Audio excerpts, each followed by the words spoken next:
Welcome everyone to Total Nonstop Impact Talk for Impact fans. Feature right here on the TNI Network. This is Trent Law, my co-host Jay Bone and Bill, who's back today. Bill, it's been a long time. I forgot what your face looked like. It's been a long time. It's been a while, Trent. Except for the fact that you're on TV every week. I forgot what your face looked like. Other than that.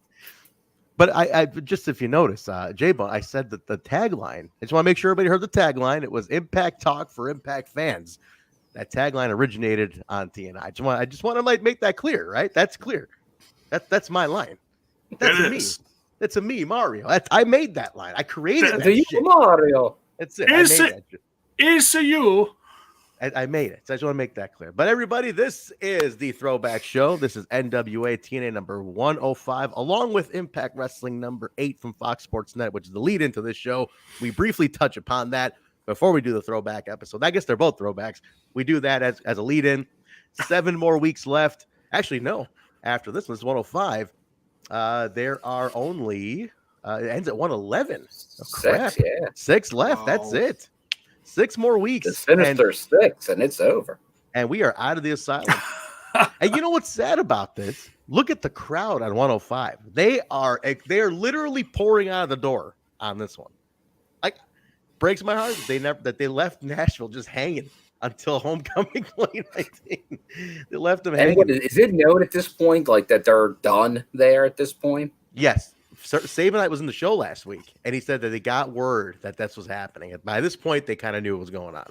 It was never like formally announced to them, but they knew. It's like they all kind of heard. It's like these are your last chances. That's it. So Sabin was in here dropping bombs last week, man. He was throwing all the info. It was great. If anybody missed last week's show, go back and watch it.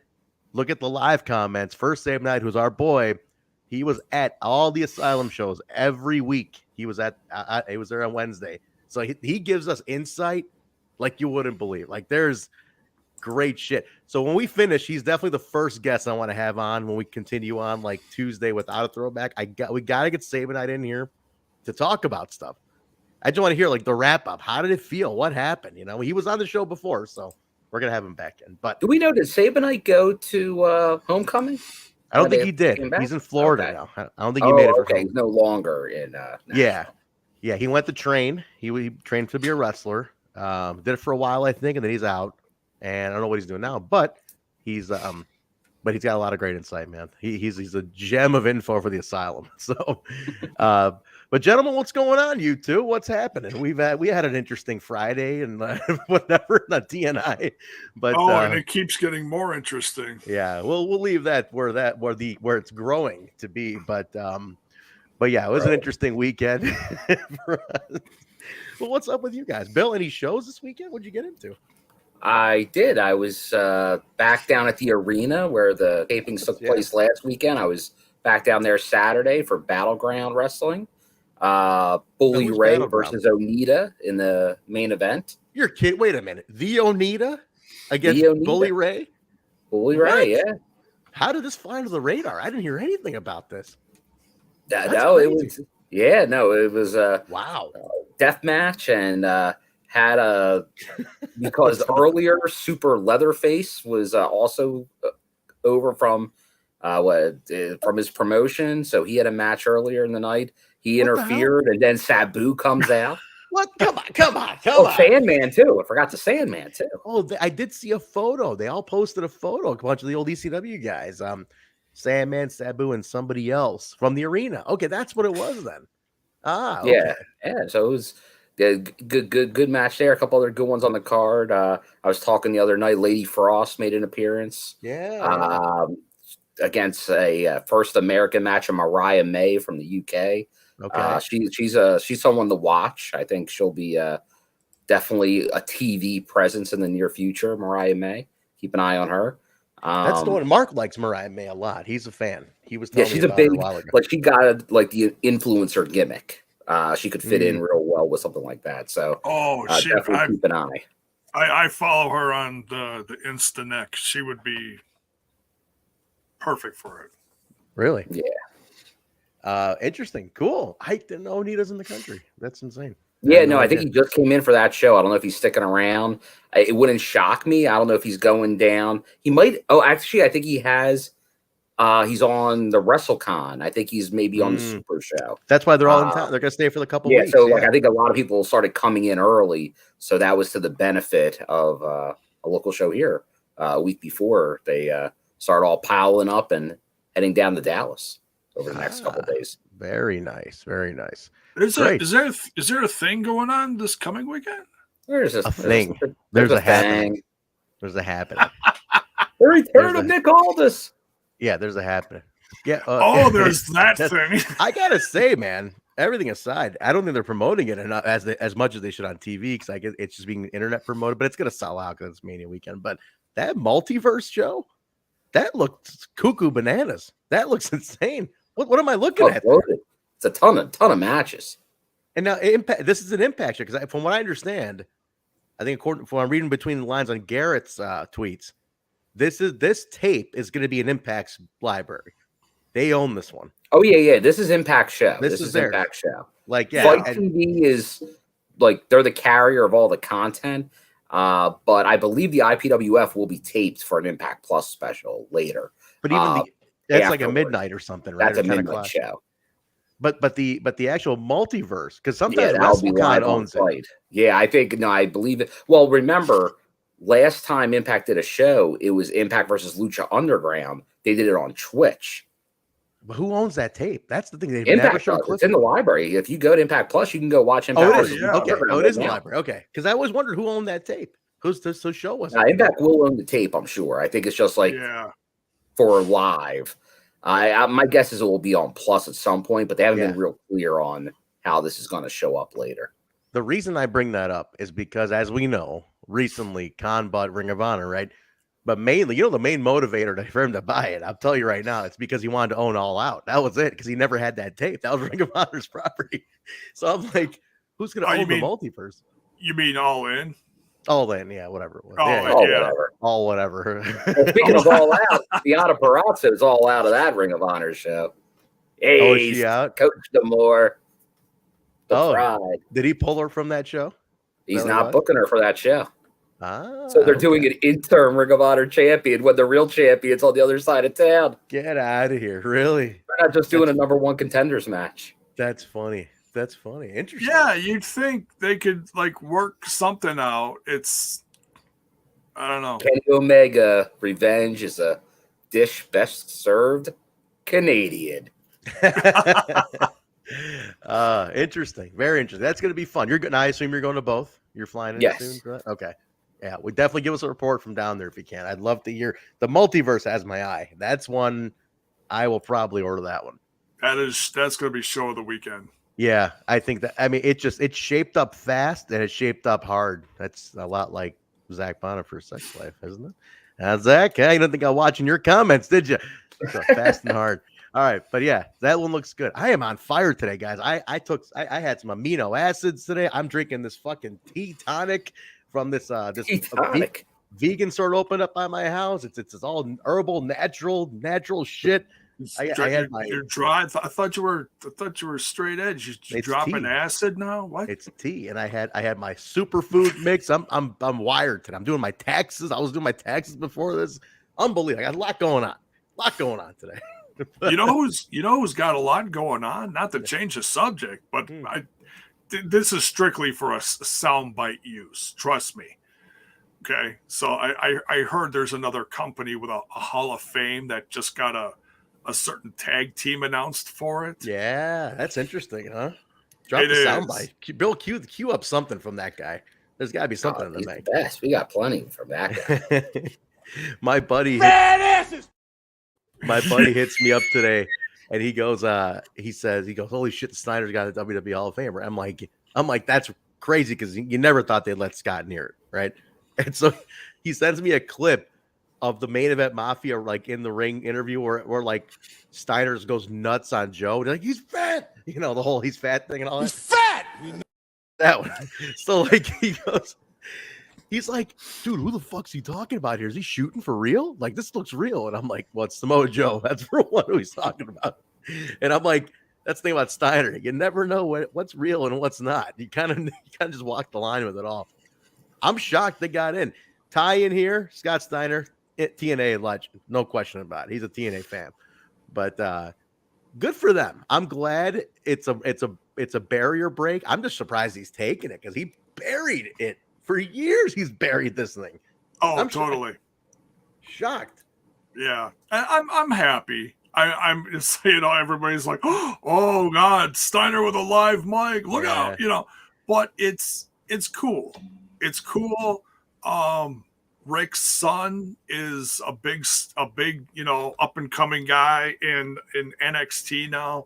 It's for him mainly, that. It's for him. It's for the kid. It helps the kid out. It does, yeah. and then hopefully it can get him to actually use his name instead of some weird Braun Jehoshaphat thing. Whatever. These names they come up with.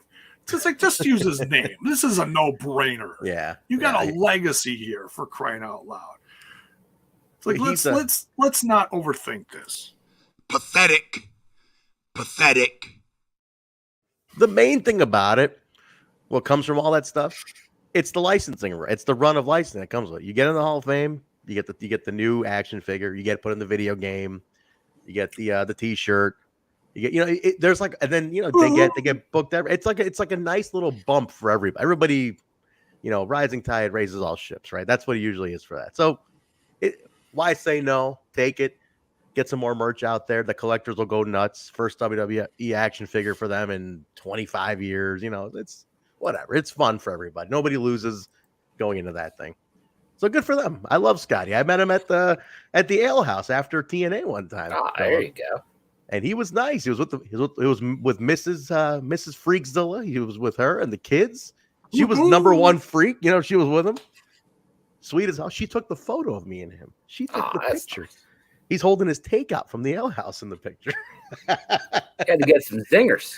Yeah. We had him once at AAW before I worked at the company. And he worked, I want to say, Mason Beck, who was a Black and Brave Iowa guy, and just destroyed him. It's on free. We hosted the event. Epic 2011 is on the YouTube channel for free. You can see Scott Steiner on there. Yeah, it's great. All right. Shall we get into anything else? Any other news? Oh, I gotta show the folks this. We showed this on Patreon last night because they get the first. Don't get us demonetized with that show. Hello. Oh no, that's for another time.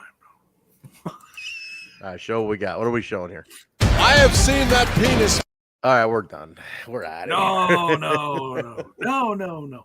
All right, so there is some new. We shared the designs on the Patreon recently, and now we're sharing it with everyone because the shop is live. Yes, the shop is live, folks. We got these new designs. New shirts. Oh.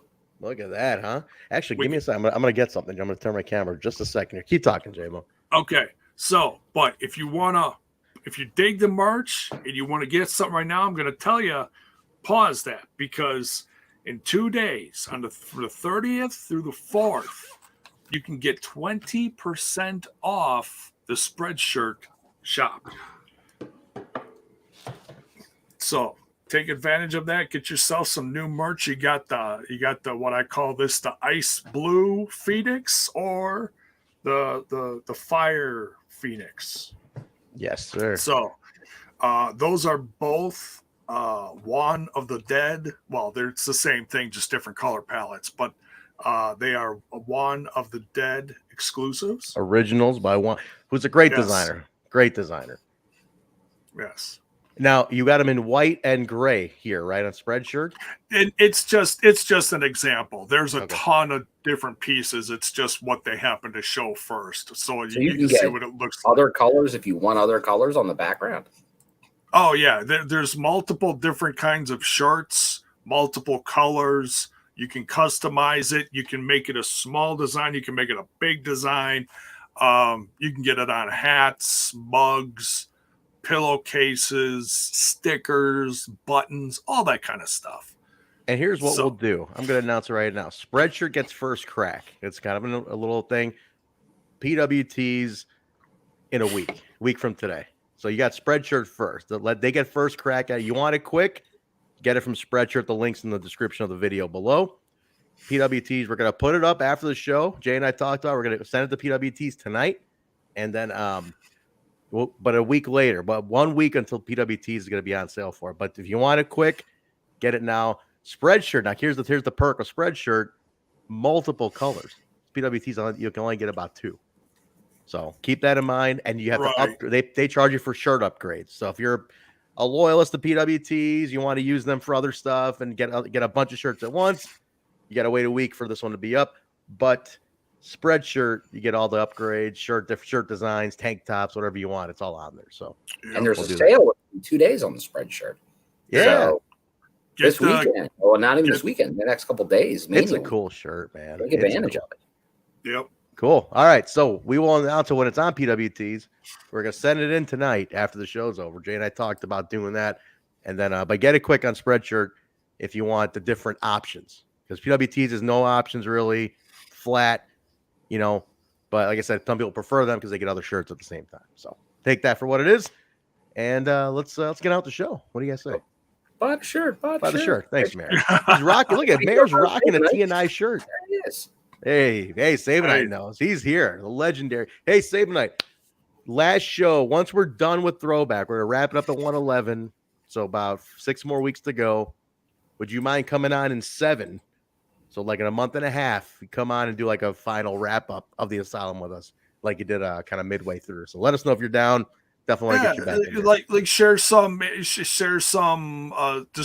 just random stories with us if you got any. Just whatever. Yeah, I'd love to hear them. I really, really would. But let's get into it, guys. Let's jump in.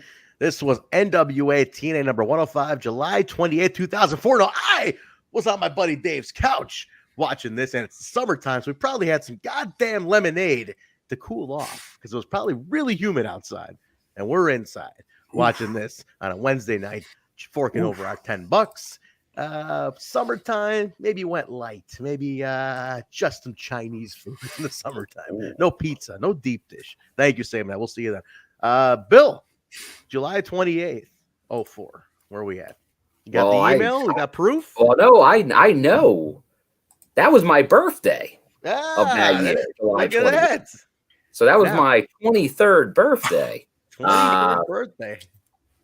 Mark your calendars, guys. That's just he's letting you know now that it's his birthday on July 28th. Yeah, July 28th for that Wednesday. And I'm sure I'd have to see. I could probably figure this out because I was probably at the movies that night. What came out that day? You crazy man, you. Wild times. He's at the movie with strippers on his lap. Oh, you could have been at the Asylum. You could have been at the Asylum during all this. I could have. I don't think I was, but What came out that week? I want to know what Bill was watching in 2000. I can't even remember what happened in 04. I know in September of that year, I got into a relationship that went really fucking sour. I wasn't too far off from you. It was a little later, but it was getting that way about this time. Here's the joke of this all. While you're looking that up, leading up to that September, I was dating somebody in the summer who was great, and I should never have fucked over for the September one, but I did. I fucking screwed that one up because I'm like, ooh, new thing here. That's what happens. You're 23 and stupid. I'm like, ooh, new, shiny over here. And then that one ended up fucking 8 years of my life down the drain. Just shit. But, hey, to the one in the summer of 04, sorry. Think about you sometimes. J-Bo, while he's looking that up, what are you doing? I'm just listening to you guys. This is very entertaining. I can't confirm it. I'd have to look back. I probably still have the stub somewhere. Right. But looking at what was out, The Bourne Supremacy had just come out. Good chance of seeing a Jason Bourne movie. Although, because it's so topical, would it also come out the week before that if I hadn't seen it already? The Will Smith vehicle, iRobot. Oh, yikes. That one slaps you in the face, what I understand. It was a slapping good time. Yeah, that one really hits you in the face. They're absolutely garbage in here. God damn, Will Smith. What a what a piece. We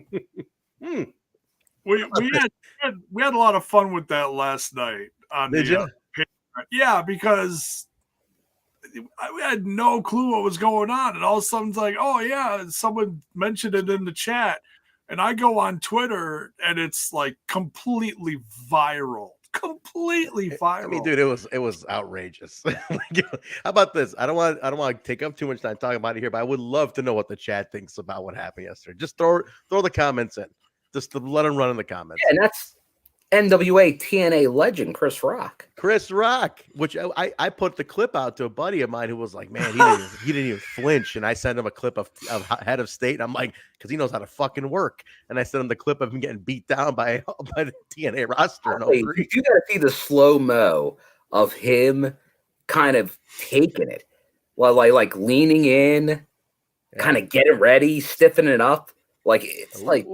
We doing a Zapruder film on this? Are we Zapruder on this? It's a work. Worse, but he was prepared to take that shot. You see it barely. He was fine, man. Yeah, Chris Rock. There you go. Bill was seeing white chicks in his second week. Gary. Was it? Not a bad choice. Damn, white chicks, huh? Fuck. What was the Gary Cruz things in that? All right, let's get out of it, boys. Let's do it. Let's do TNA 105. We open up.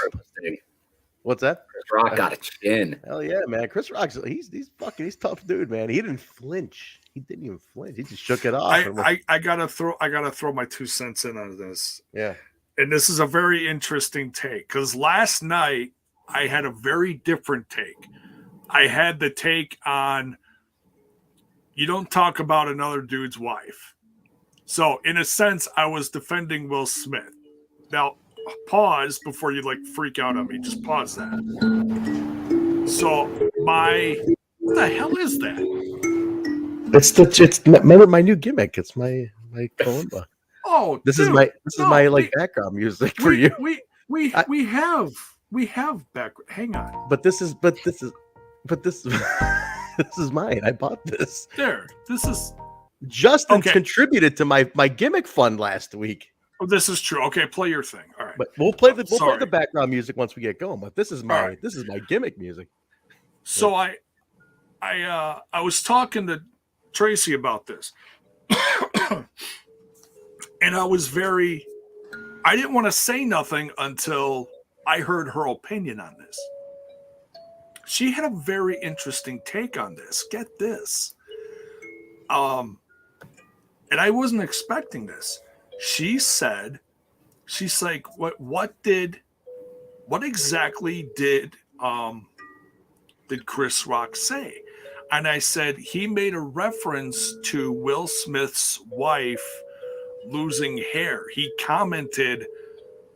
made a comment about an older movie, G.I. Jane, because Demi Moore's, she's military, her head's bald in the movie. So that was the reference to Jada Pinkett Smith's hairdo or lack of hair. I'm sorry. I was waiting for someone to comment on this. I was waiting for either Jay to break up what he's saying or Bill to start laughing or someone in the comments to go, shut that fucking thing off. Go ahead, Jay. So Tracy goes in reference to the G.I. Jane thing. Yeah. Which I completely get now. Yeah. She goes, you know what I think? And I'm like, oh shit, here we go. She goes, G.I. Jane, that's military, right? She's like, yeah. She goes, I would have taken it as that Jada Pinkett Smith is a strong, independent woman, and that she's handling what's going on with her right now. And I was like, Jay was like, what? I was like, oh, okay. And I completely respect that point of view. It honestly makes a lot more sense. Yeah. than what my process was, what I was thinking about how I processed it last night. And so if you think about it, yeah, Chris Rock was making a little joke, but it was more of a respectful thing. And it's honestly a really nicer way to look at it. Obviously, Will Smith did not look at it that way. No, clearly. So if you look at it the way that I just, yes, Mayor, yes, she has the appellation, yes. However you pronounce that, my apologies. It's where you lose all your hair. And thank you. What he said. I have a slight case of it myself. So I know I have a slight case of it myself. Well, if you just wax your armpits, you don't have to worry about it, dude. No, I actually had it in my beard. I had to get an injection, steroid injection done.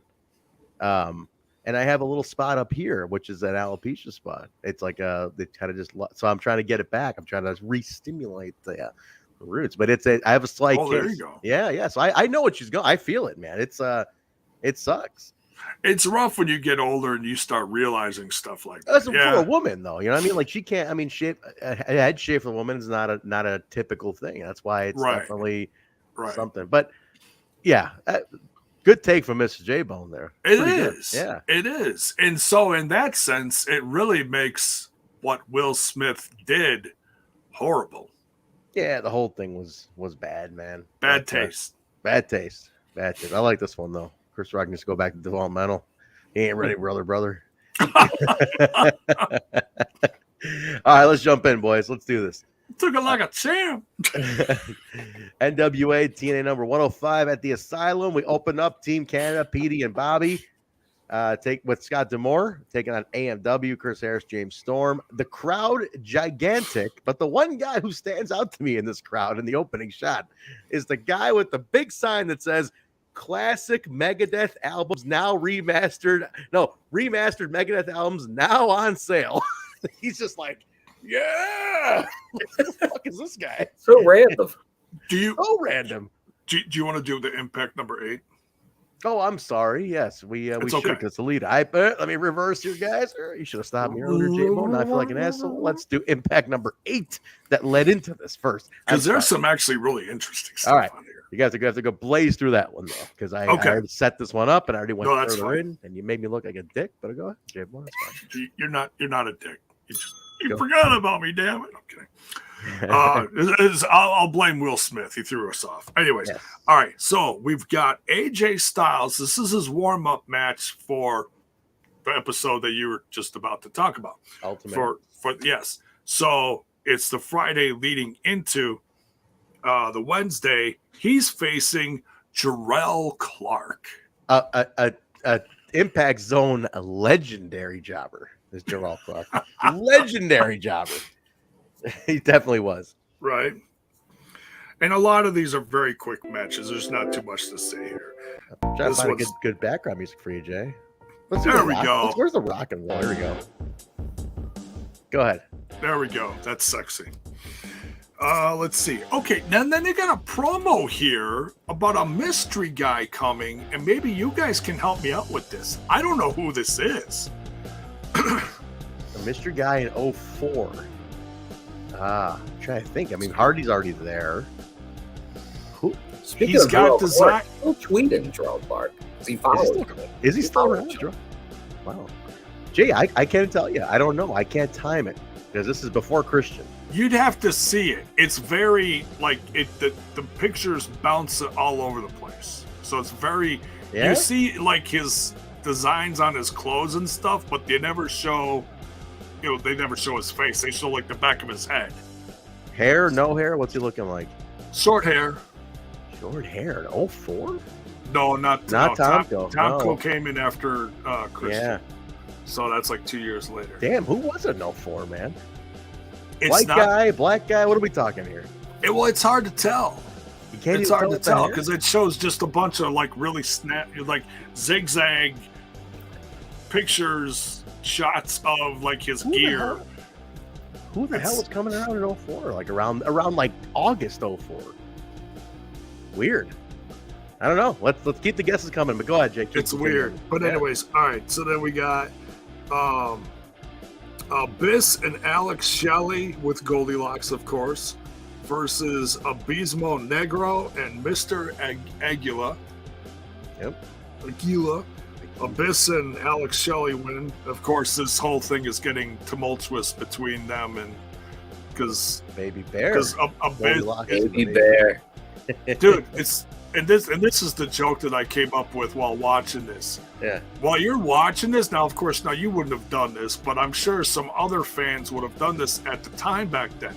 You take a shot for every time they say Baby Bear. Yeah, Tenay was really driving that home, man. Oh my God, you're drunk 5 minutes into this.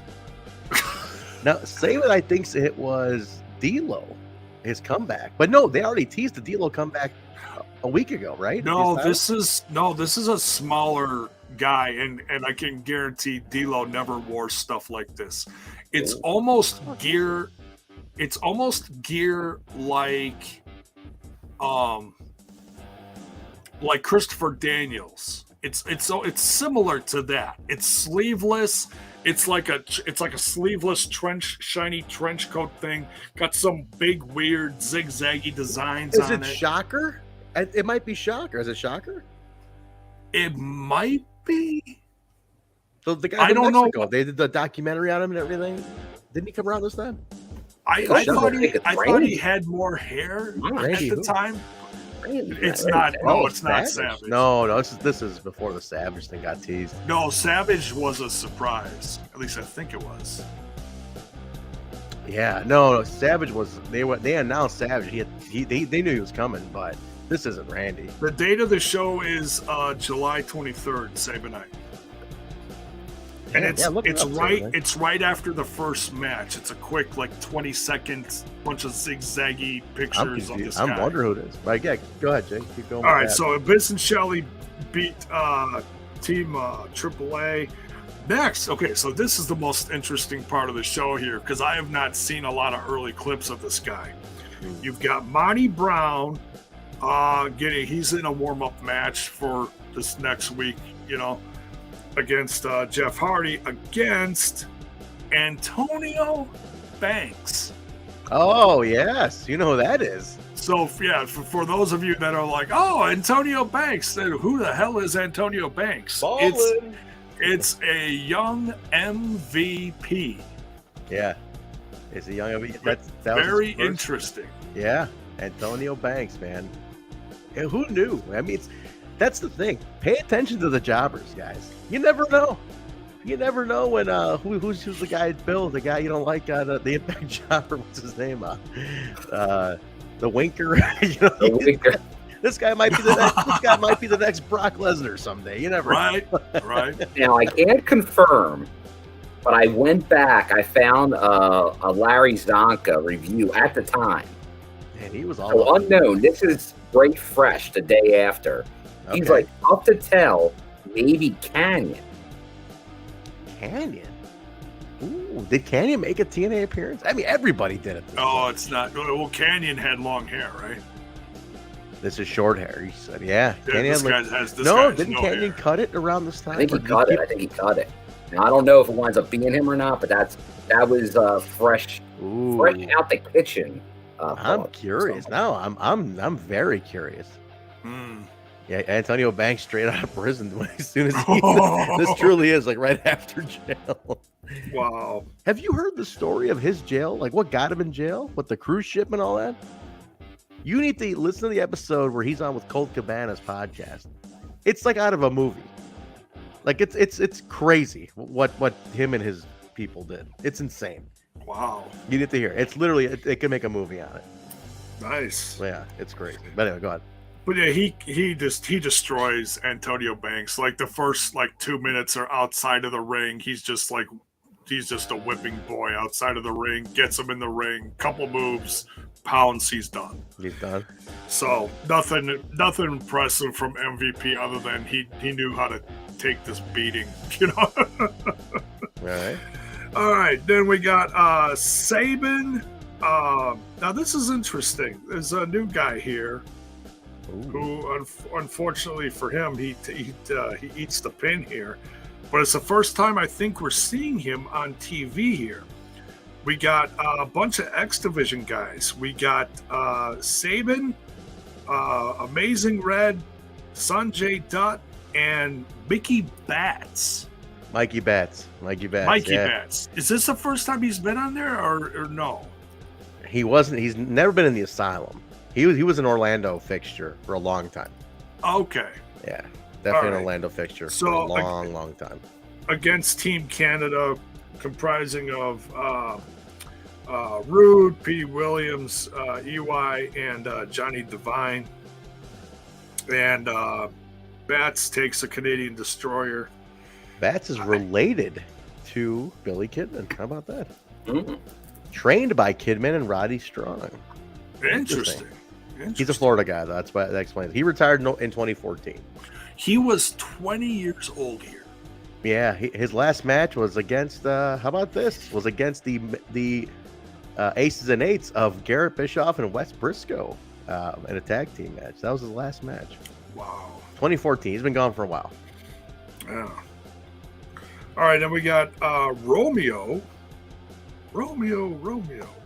versus Raven. Romeo versus Romeo. Fuck is Romeo? he looks familiar, but I don't know, like an X Division type guy. Oh, is it Kid Romeo from WCW? Kid Romeo? I'm guessing it's Kid Romeo. Maybe. Hispanic guy, right? Yeah. Yeah. Kid Romeo. That's got to be him. Okay. Yeah. Okay. Kid Romeo retired in 2008. I thought he was still going for some reason. Oh wow. He was a big Bill. You remember Kid Romeo? I do. He had a like he was a prospect for a while. They were thinking he was gonna be something because he went to WCW early on, like out of the power plant and shit. Like they thought this guy was gonna go on to something, but WCW closing kind of screwed him. Because he went to New Japan. He went to New Japan. Like Kid Romeo got picked up, put into New Japan right away, and was fighting like Liger and Fujita, Tanaka, like Otani, all those guys. Wow. Yeah, like he was way up Nice in like New list. Japan. I don't know why he retired because like he had a hell of a run for a while, but I don't know why it didn't last. Who knows? Yeah, but go ahead. All right, then we got Hammond's got a segment here with Dusty Rhodes. 6 points of impact is the segment. I can't stand Why it. 6? I really can't. Because 6 sides of the ring. Oh, okay. Ah. Got it. Let's see here. They introduce Joe Williams and Daniel Cormier, Oh, okay. Olympic wrestlers, and they get a nice pop from the crowd. Nice. And obviously, Cormier later has a big MMA career. Yeah. I'm like, I'm not an MMA guy, but that name sounded familiar. I'm like, is that the same? Okay, it is. All right. Then we got the headliner here: Jarrett versus Shell. Yeah. I need to hear Shark this story. Boy. Cornette telling a story about Romeo trying to get back into TNA with a pest control gimmick. I need to hear that, and I want that shit on my TV. I'm here to zap all the critters out of TNA. Oh, there you go, Zach. Kid Romeo, man. pest control versus Little Stinger Tread. Dude, absolutely, I would do it. I can't wait to meet Sting again and be like, you remember me, man? The Little Stinger guy? Little Stinger's Chicago? back. He's like, he'd be holy like, fuck. yeah, I remember you. Yeah. And he's like, yeah, didn't think we have to go through this again. All right, was that it?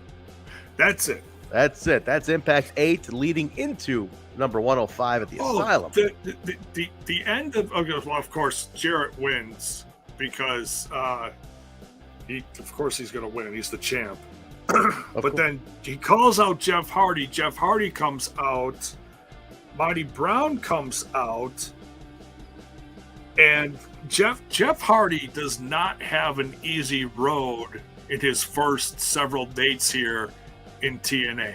He gets pounced by Monty Brown here. You gotta say that better, J-Bone. You gotta say it like, you know. Oh, he got pounced by Monty Brown. There you go. That a boy. Nice. All right, so 105, as we said, opens up. Team Canada with Petey and Bobby against AMW. Crowd gigantic. Megadeth sign guy. Ultimate X is already set up for the main at this point. D'Amore has like a strap, and he keeps trying to use it to hit AMW, but AMW ends up winning. And then they get the strap. They start whipping D'Amore. The rest of Team Canada comes in, makes the save. That's Devine and Young. Then Triple X comes in. I didn't like this. What's the fun of it? Triple X comes in, they make the save, Daniels and Skipper. So there's a three-way tag team turmoil going on with Triple X, but they're really setting up what becomes that amazing match in Orlando down a couple months from now with the cage and everything. So the feud of AMW and Triple X, seeds planted all throughout.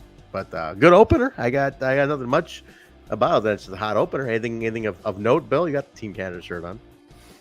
No, it was the tag division strong at this point in the company. Obviously, they all add a little bit. We're seeing kind of Bobby Roode coming a little more into his zone here in this team. Yeah. Looking good in this match, but AMW obviously is AMW for a reason. They're always who they are. So yeah, but a good opener. Tag matches or X Division, always a good way to start off a show. So that was a good job here. Keep in mind here too, Jay, you might remember this. At this time, WWE's tag division is like non-existent. Like they have no tag division at this point. Right. And it's like so garbage that everybody's like, wow, TNA's got a tag division. You know, at least they got tag stuff going on. So okay, so here we go. Sabin has got a little insight on your teaser, Jay. Pull that up. You got it on your teaser there. Check this out. All right, so I found the teaser. Originally was going to be D-Lo, but you can see his bald head at the very end. Looking it up, he did an interview in 2014 saying creative wanted to radically change his character. He didn't want to do that to interfere with his potential Japanese bookings. So there's your answer. So good that he's research. Saying it originally was going to be for D-Lo. Yeah. Does that mean this whole vignette is like a Veer Mahan? Yeah, we pivot? It never comes to be? Maybe. It's like, hey, it's Mikey Bats. Who? I don't know. What's it going to be? They're like, forget that guy. Because the physique doesn't even look like D-Lo. I don't know. Good question. I don't know who ends up being. But we'll find out. Maybe we won't. I don't know. Who knows? It'll be like that first pay-per-view that never happened. Yeah, the original Bound for Glory that never happened. The 2003 Bound for Glory that never happened. Still waiting. Still waiting for it. I pre-ordered. I never got my money. Jeff Jarrett. Well, yeah. Where's Hogan? Where's Hogan, brother? Scott Hudson with Jeff Jarrett talking about Monty Brown and the Monty Brown match for his title shot coming up with Jeff Hardy. And basically, Hudson asks Jarrett, "Who do you want to face?" And he says, "I'll tell him you might pick later." So Hudson get a little aggressive on this one, Bill. How do you feel about that? He's like, "Quit dodging the question, Jarrett." Yeah, you could tell Hudson. I don't know. Is he going in the time machine and hearing all my critiques? Because he was like this throughout the episode. He was kind of confrontational with quite a few interviews. Maybe everyone's like, "Dude, you're vanilla bean ice cream. You're paint drying. You're nothing here." So show a little emotion here. Nothing. You hear me, Hudson? You're paint drying. Your grass growing. You're a white blank T-shirt. You don't understand. You're nothing but a selfish prick. That too. Poor Hudson. So he was making a little bit more about himself. He was. Like in my view, he can't do anything. Like he's already at the bottom, so it doesn't really matter either way. Whatever. Jeez. actually, I should have played this one. What the truth is, you're nothing but a mid-cardoner. Cardoner. You're from the East Coast, but you don't have that whole A with the R sound at the end. You don't do that. Now, you have the accent, but you don't have that real strong where it rolls off with the A, into an R sound. You don't. No. Moose is from Baltimore. I didn't know they talk like this in Baltimore. That threw me off a little bit. Cardoner, unless he just thinks his name is Cardoner. You might think it is. It may be an improvement. Your name is Cardona, right? Cardona. Italian. Oh, shit. Cardona. Cardona. Alec, I want to watch that clip again and look for Cardona's face and see if he reacts to like the Cardona, like give him that face. Like, I just fucking told you backstage, man. It's not Alex like, Shelley. Hey, that sucks. Alex Shelley and Abyss, the baby bear Alex Shelley with Goldilocks taking on Shark Boy and D-Ray 3000. The music is phenomenal here. Did you guys catch the music for these two teams? Like, I don't know what's going on with the music bank, but it's incredible. I did notice the music. It was like, oh, interesting. I'm like, who's coming out here? Oh, wasn't expecting this. Very grand. It was very grand. Very regal for Goldilocks' boys. Then Sharky and D-Ray's is like real funky. It's just weird music. It was funky. I can turn it on anytime, Pat. Come on, no problem. Yep, there's our boy, man. Goldie's playing favorites. Clearly, she's with the baby bear. Abyss kind of feeling slighted with Shelley getting all the credit throughout the match. You know, Abyss kind of turning his back and getting a little sad monster, Bill. He's a little sad. But he does pin D-Ray. Yeah, he's a sad boy. He pins D-Ray though, grabs Sharky, and then he pins D-Ray, and then Goldie goes and grabs Shark Boy and D-Ray's contracts off the table and leaves Abyss. Walks away from Abyss with the baby bear. So what do you got, Jay? The best part of this whole match. Yeah. Abyss walks up to D-Ray. Looks like he's about to it's like basically what we saw last night for Chris Rock. Yeah. He's just about to Will Smith him, and then he stops mid swing, and then he touches his hair. He starts patting him on the head. He's like, what is this cotton candy like substance on your head? And then he takes the pick out, turns around, takes about 5 steps to the middle of the ring, and he starts like picking his long, greasy hair. I didn't even see this. And then, oh my God, awesome. I was rolling. I was like, what is he going to do next? And then he just clobbers the shit out. He's like, oh, screw this. Tosses the pick and then he just clobbers him. But oh my God, funny. I'm like, he's patting him on the head. That's funny. I was like, oh, hell no. D-Ray's probably just about pissing himself. That's fantastic. I just looked up D-Ray had his last match on 2/27/2020. So, not too long ago. Oh. Not too long ago. Still working East Coast. He worked Pittsburgh, though. That was his last match. Pittsburgh. He's working a lot of Michigan. He's trained by Truth Burden territory. Yeah, so he's still out there. He's still doing a lot of Michigan mainly, though. Midwest. Maybe he shows up somewhere on Rhino's promotion. D-Ray. What's Rhino's called?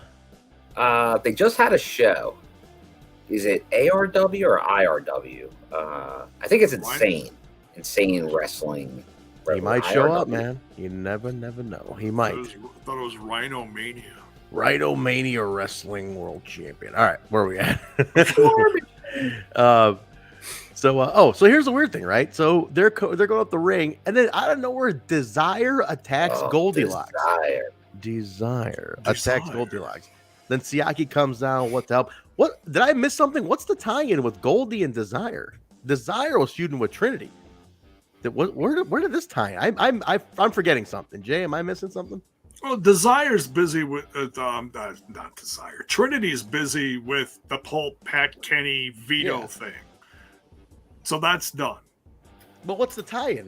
Did they ever? They never crossed paths before. That's the weird thing. I can't figure it out. They needed something to do, and the promo that happens later is pretty much all Goldilocks. Yeah. Just coming up with names for Desire. She's like, you little hoe, and whatever she called her. Called her a hoochie mama. It was great. Oh, yeah, the hoochie, yeah. And then, knocking Sonny Siaki.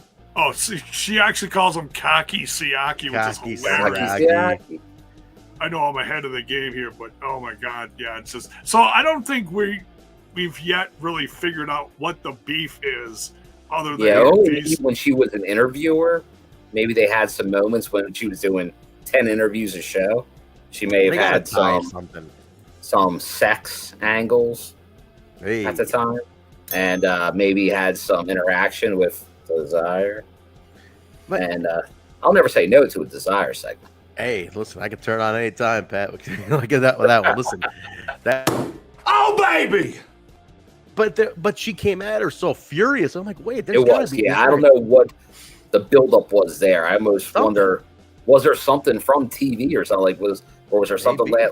yeah, you figured there was something that this built off of, but I couldn't put it together. It wasn't in the last. And it wasn't anything that got built up from Fridays either. That's so weird. Well, maybe it'll uncover in the next week. We'll At least find I don't out. think. No, there's Yeah, unless you missed it. Back to Scott Hudson's all over this goddamn show. Scott Hudson with David Young and Johnny Swinger with Take it. coconuts. Take a shot every time you see Hudson. Yeah, seriously, you'd be hammered by segment wait, 6 did you say with coconut? with coconuts. With coconuts. Hey! What the fuck? Where did that photo come from? Where does that? I don't even know where that face is from. I don't know what photo that's. Where did they get this stuff? We got that photo from your better half from when you guys went to Hawaii. She was doing a little point and click. What a traitor! What a damn traitor!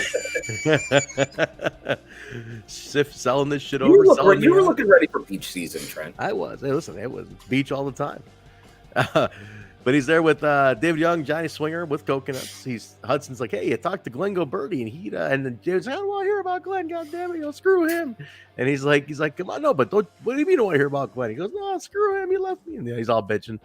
And then Glenn walks up, still in the leprechaun costume. And David's like, if I can't be the referee, I don't deserve to work here anymore. But Glenn's like, come on.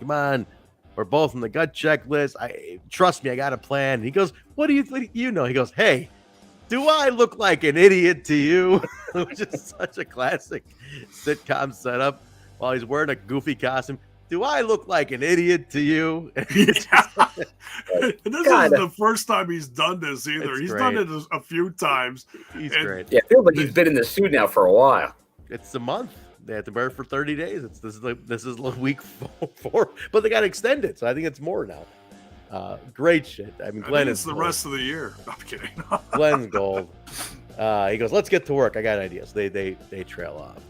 Then we get a recap video of the whole David Young, Vito, Glenn, Swinger, Mike Posey, that whole story. We get that whole breakdown. And then we go to Mike Posey, the worst referee I've ever seen in my life. Mike Posey versus David Young. And did you guys notice at the beginning of the match, Rudy Charles is laughing his ass off? Yes. He is popping. He can't believe what's going on here. Because, they're probably like ribbing each other in there, like goofing. And Rudy is like just broken character, just laughing. Like he's just like ring the bell. Like, fucking, but the crowd loves this guy. They love fucking Posey. I don't get it. I'm a referee. That's a good cheap pop. It's not long lasting, but it's good for short term. Like you get a referee doing drop kicks and dives. Like that's always going to get over. I haven't seen much of that recently, but I remember even on the indies, there was like a phase where like you'd see like a moonsault from a referee once in a while.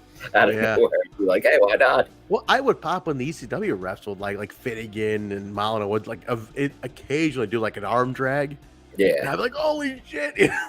I'd pop because it wasn't often. Thanks for the super sticker from David Samuel Blaine. Thank you for that. Cool you. Name. David Samuel Blaine. That's like a cool celebrity type Hey, name. is that magician guy? That's what I thought for a second. David Blaine. I don't know his middle name, but and maybe that's the thing. It's like Michael versus Michael Bolden. He's got one of those RVD like RVD type names, Jim. I'm like David Samuel Blaine. DSB. He's got one of those type of names. Thank you very much for the super sticker. You all can do the same with the super stickers too. Also, real quick, guys, mid-show break.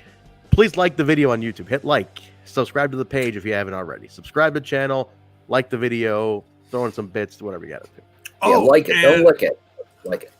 And I don't know like when this is ending, but every time I check now, the TNI Twitch is for the the subs. Yeah. You 20% off gifting a sub. Oh, look at that. Twitch is starting to try to get the wrestling fans back. They're trying Something. Yeah, give it a sub, guys. You get 20% off, which will make it $4 for a sub. So do that. Not even. Not even $4. No, it's like 3 something. $3.99. How about that? We'll go with that. 3 But, cents. Sabinite saying they turned Posey face. Sabinite, can you agree with me? He was a terrible fucking referee, though. Like, the guy couldn't referee for dick. Like, he screwed up that one X Division match with AJ and Kazarian. Oh my God, he botched that one. Like that one to the point where you see actually Sabin. I want to know Sabinite's thoughts on this. You see AJ just chew him out in the ring. Like, you fucking kidding me? He's just so pissed at him because he screwed this amazing match up. God damn! But they pop for him. He's gotten better. I hope. Yeah. Glenn's out there. You know, I mean, they're having their match. I mean, Young's great at being the goof heel, right? He's selling for the kid and everything, which is great. Glenn comes to distract a little bit, a little miscommunication. He gets pulled away. Drop kick Posey. What is it called? DK Posey is what Taneki's trying to get over here. And he drop kicks him, gets the win. David and Glenn brawl afterwards. Swinger comes out with coconuts, and then they both beat down David. So I think this is it. David Young is out of the group. That's the end of it. 0-88, he's gone. 0-88, man. You could put all the referees together and you'd still have the worst fucking referee in wrestling. I told you, man.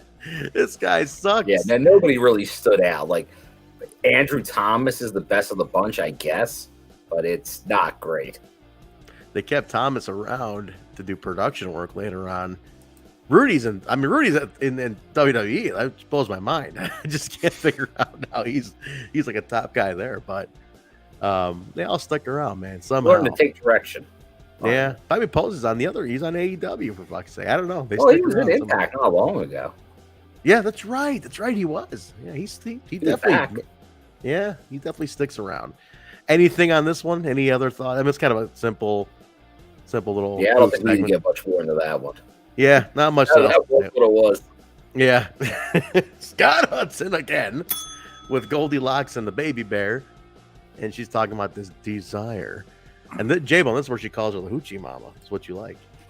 Oh. Hoochie Mama. And she calls her a Hoochie Mama. And then Desire walks up with Siaki and they start squawking, and just yelling at each other. And I love the line by Siaki. He's like, baby, our kids need you. Our kids need you. You don't need to be doing this. Our kids need you. It's always about Sonny and the kids. The kids. They do have a kid together. Takes this gimmick later. What? Siaki's got kids.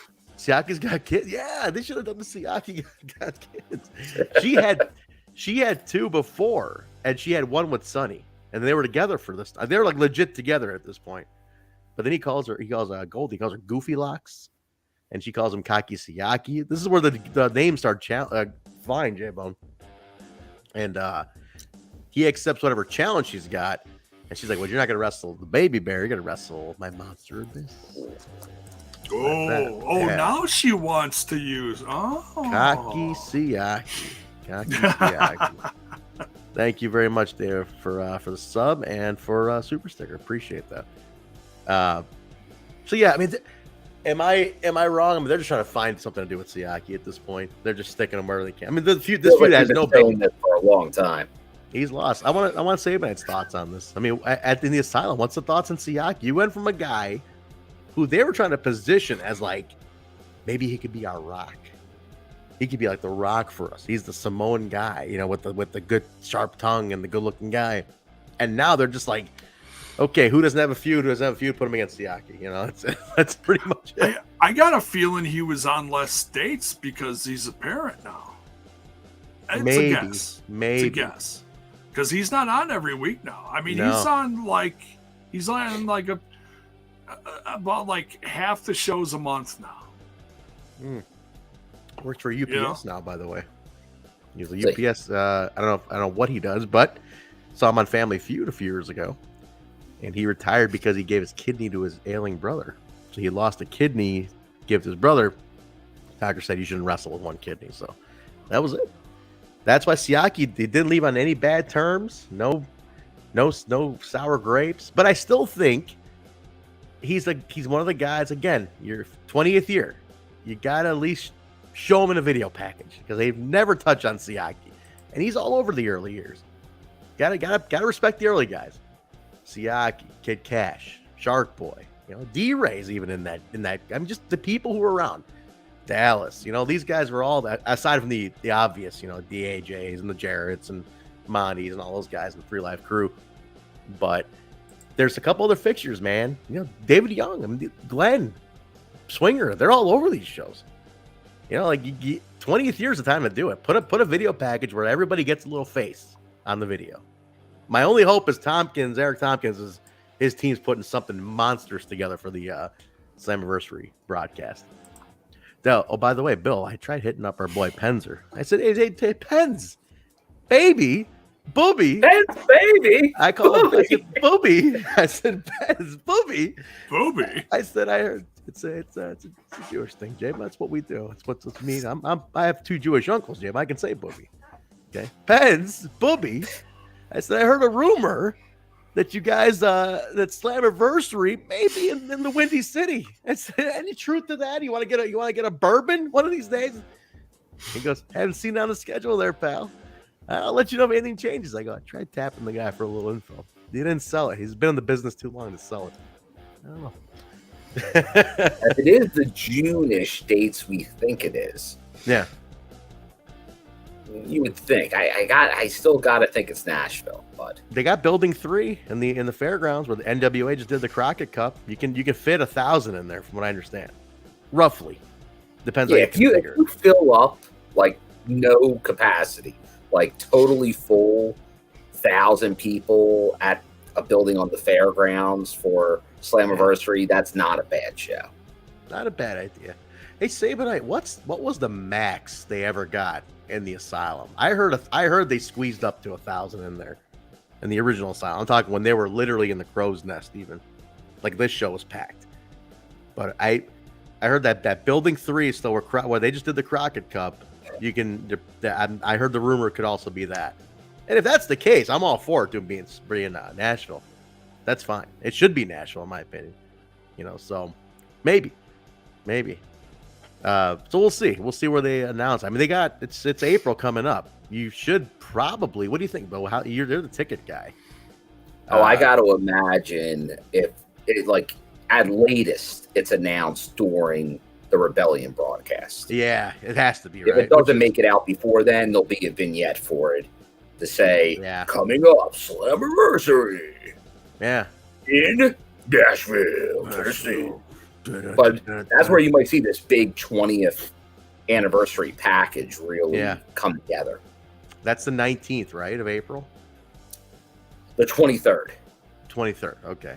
We got time. There's a lot of time to build Slam. But they could do it earlier. Like, if they want to start really teasing it, they might start putting out little teases earlier. It could right be. Now they have a lot of time. No tapings. Like they're and like I talked to Dave Sahadi in Philly. He's not going to the Dallas show. Like that's like he's not handling production because I assume Fight has their own production. So like I'm sure there'll be maybe a Kevin Martin, those type of people around, like doing social. Kevin's going, I know. He's I think he's already there. Side B-roll type footage. But I don't think they're doing anything proper. So they have plenty of time to put stuff together if they want to start promoting stuff sooner rather than later. Which is not the norm for the company. No. But it would be. But if it's June and not July this year, it probably makes sense that like you don't want to. If you're just talking the end of April, that's less than 2 months before the show. Yeah. You want to start doing it earlier. You need that local hype going on. 20 years is nothing to shake a stick at. And if it is like 1,000 seat venue instead of a 3,000 seat venue, like those tickets might be hard to come by. Like there's going to be some demand. People are going to travel in. It's easier to get places now. I think you're talking more of a summer trip where people are more likely to go out. I think that could be a hot ticket. Yeah, I'm in for it. I mean, if that happens, that's definitely worth the travel, and just to see people too would be great. Mayor, Come on, Booby. This is Yiddish. This is big city. This is big city Jewish talk, man. You got to. I'm talking about the New York and Chicago. Those like my uncles who were they were Jewish. They say my uncles would say, "Hey, we're Jewish on the holidays only." And for the food. That was about it. But they use words like shtickle and booby and things like Yiddish. So they say, "Hey, you doing, Booby? What are you doing?" So like, there's a restaurant over here called Booby's Restaurant in the suburbs. It burned down. I think it was an insurance fraud. But Booby's was great. Anyway, let's get back on track. How do you burn down Boobies? I don't know, but Sabinite. I like Siaki, but bringing in better talent around this time will start to expose their originals as being a lower level in terms of talent. I think Siaki is a victim of that. Yeah, unfortunately, that's a good take. I mean, you got all these big name stars, and like Siaki was still like a fresh developmental type of guy. Like Siaki needed 5 more years to really be a top guy, and here he is. Like, you're kind of getting pushed on. They put him at the top when he needed a few more years and a lot of reps. It's unfortunate because I still like to honor the guys who put the miles in those days. He was in there, man. He was also, in what was that with the Russo or the SEX. Sports Entertainment Extreme, bro, which needs a reboot on the t-shirt. Sports Entertainment Extreme, and I mean that. And honestly, that stable did him no favors because there was like 12 people in that stable. But they made him ace in the hole. It was ace in the hole. They did, but there was way too much going on to make him like a big. I mean, if he was constantly featured, constantly put out there with a mic next to Russo, if they went back and forth with a microphone saying, okay, now it's Russo, he's going to cut a promo, hand it to Siaki. Kaki Siaki, the ace in the hole, whatever, does his shtick, and then it stays like that. But they were going from Siaki to this guy, to this guy, to this guy, to this guy. Russo's gone. It breaks up. And it fizzed. Yeah, that's true. Another quick note from Sabinite here. Over 1,000 capacity for sure. Summer of 04 packed to the gills when they realized we're leaving. This is what we said at the top of the show. I mean, you could tell they were like, oh shit, they're leaving. Fuck, we better start going to everything. So it's packed. Like it's like you're seeing it in like the upper rafter, which was like friends and family only. They're all up there too. So it's nuts around this time. And I love it. I love the interest in the product. I was, as somebody who watched from show one, me and Dave, I mean, we were like marks for that. I mean, we took it so personally. So like, man, they're fucking flying down there. It's great for us as fans. So that's why I'm telling you, man. So Eric Young is coming to AAW in a couple weeks. Okay, EY's debut here. And I met Eric a bunch of times, but now he's coming to my house, right? So now it's like, I'm going to tell the guy, 20 years of TNA. Like, I told this to AJ, too. I'm like, I feel like I grew up with you guys. Like, I really did. I mean, I'm the same age as these guys, maybe a year or two apart. And, like, it's 20. Like, I'm watching Eric Young do a run-in on the show. It's nearly 20 years ago. It was like, shit, man. I remember sitting on Dave's couch watching this, and it's like, now I'm going to produce Eric Young in a segment in 3 weeks. That screws with your head. It's like, holy shit. I watched this guy. I watched him through everything. Don't Fire Eric, ODB, the whole marriage, the Wild Man, the Animal Planet show. I mean, everything. And it's like, you grew up. That's why I want them to make year 20 feel so much more special, because it's a big deal for people who stuck with it this whole time.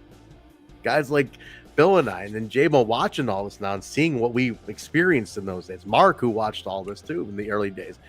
It's like, this stuff it's a big deal, man. I got DVDs and merch, like thousands invested in this place. So like, it's something special for us. So it's like, man, I want them to make it feel special. So I hope they do. I really hope it happens. And I can't wait to cry at Eric Young's shoulders when I tell him I grew up with him. I feel like it hits you right here, Eli, right here in the heart. But all right, we're really off.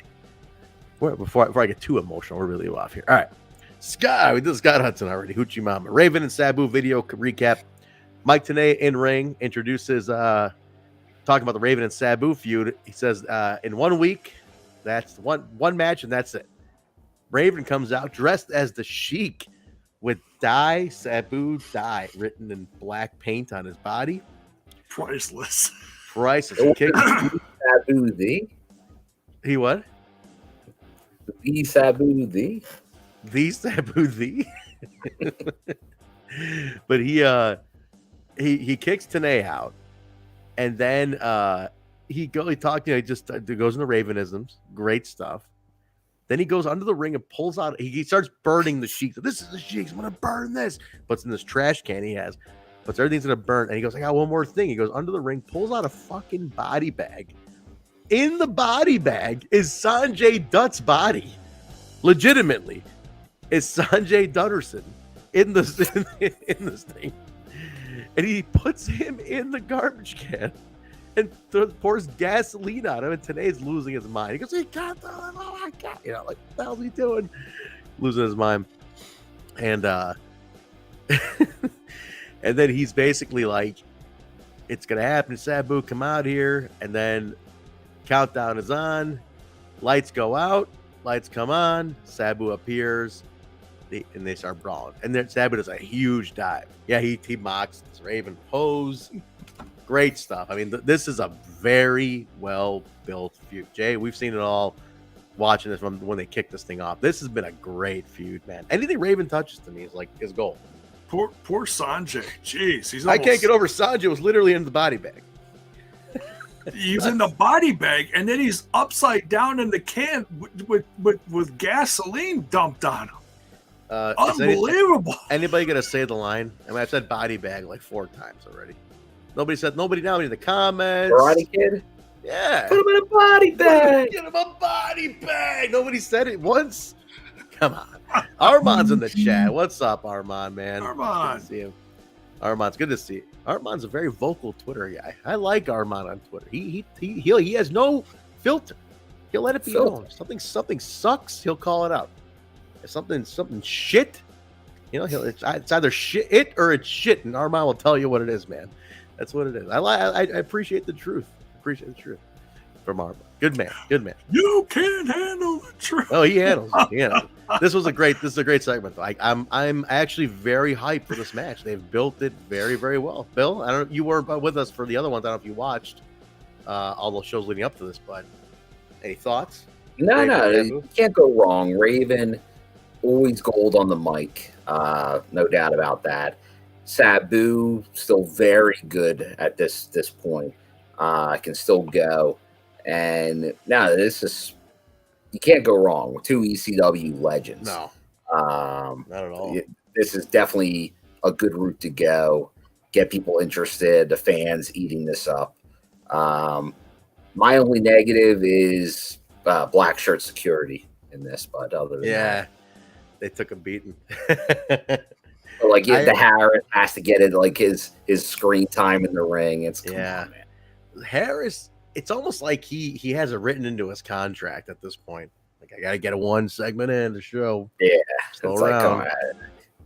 Yeah, those Harris boys, man, they somehow worked their way into everything. And this goes on for like another decade.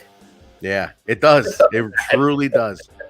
And then they like somehow work their way into being like production company at the Impact Zone. It's so weird. Like to the point where they were like a creditor for the bank, like the dealing with them during the sale.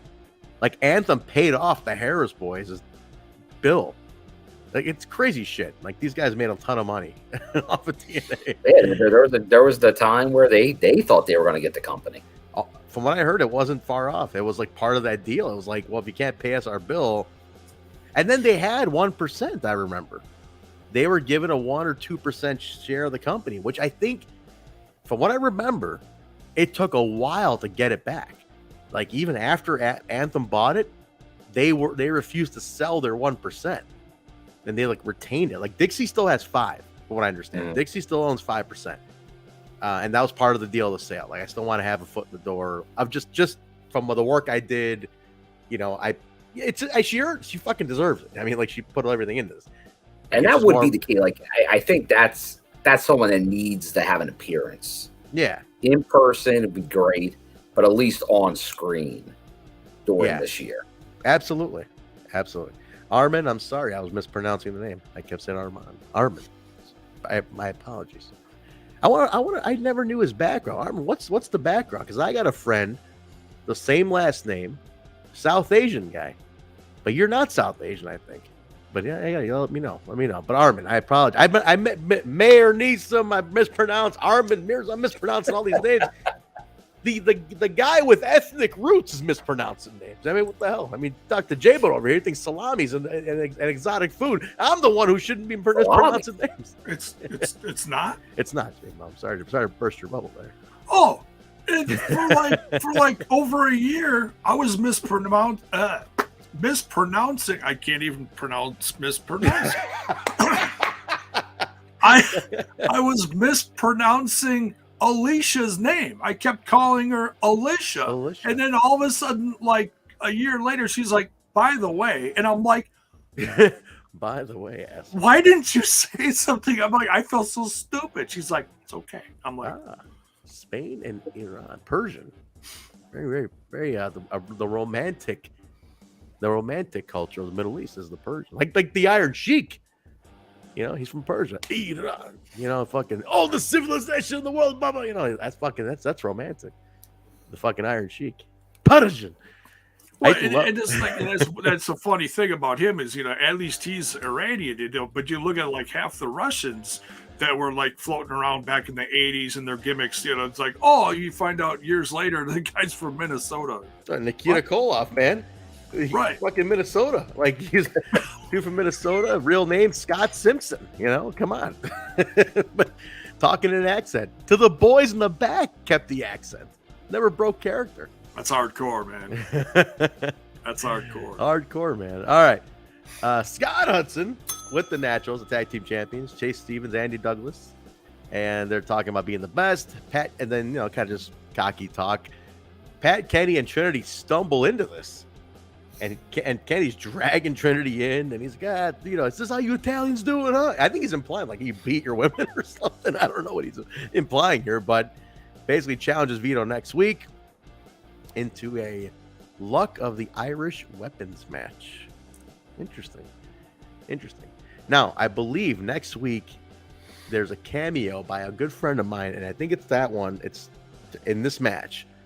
And I will point out when it happens, if it is next week. I talked to him. He goes, he's like, you're in the range when I'm showing up. I said, okay. So it should be this coming match around this time. So I'll let you know. Well, that would help. I'm not a huge fan of that whole angle. I'm not a big fan. Very forced angle. You know, they're finding something to do for these guys. But they're really using the Irish versus Italian New York stereotype on this. So Russo. It's very Russo. Let's be honest. What I love about it is that him getting himself off right now. Oh yeah, like he's running this strictly for him and not anybody. 100%. What I love about Russo is that he left New York years ago. Like, he was in Connecticut, then he went to like Atlanta, then he left Atlanta, went to Colorado. Like, Vince hasn't been in New York for a long time, so like his New Yorkism is coming from like his time in New York in the 80s, you know, in like early 90s. So like it's Irish, Italian, fuck you, you know, like drawing those lines and stuff. So like I love it because it's so cliche. I find it hilarious. It's so cliche. So, but it's very Russo. It's very, very much our boy Vince on that. But hey, the only thing that's missing is a pole. Yeah, no need it though. Yeah, luck of the Irish. I love Vince. I love Vince, and I love this kind of stuff. This stuff to me, it's charactery, it's funny. It's a TV show, man. That's why I enjoy it. But I just love, this is how you Italians do it while he's dragging Trinity. I'm like, and then we go to the match. Then we go to it. NWA Tag Team Championship. The Naturals, Chase Stevens, Andy Douglas versus Triple X, Chris Daniels, and Helix Skipper. The match is great. This match is fantastic. Talk about two guys who are gut check rookies. The Naturals don't get enough credit. I hope they get called out during 20th year. Bill, I don't know, man. I think the Naturals are. I mean, I'm seeing the run here, rewatching the run, and I'm like, these guys deserved it. I think they brought back Chase for that when they did the TNA show. Yeah. In Atlanta. Andy's so they obviously know there, but they seem like Andy's like not been around for quite some time. Went to developmental for a bit in WWE, and then that was it. you gotta. I mean, again, 2 other guys, big part of the Asylum, man. You know, and then Florida, they transitioned into the Orlando days pretty heavily. I like them. JM, your first time seeing the Naturals. What do you think? And I was a fan of them when I started watching years ago, but watching this now, I'm digging it. I'm digging it. And it's what's interesting is I just saw a clip from Jeff Jarrett, because he puts out clips from his shows from his podcast. One of the questions from the clips is, why were the Naturals never over?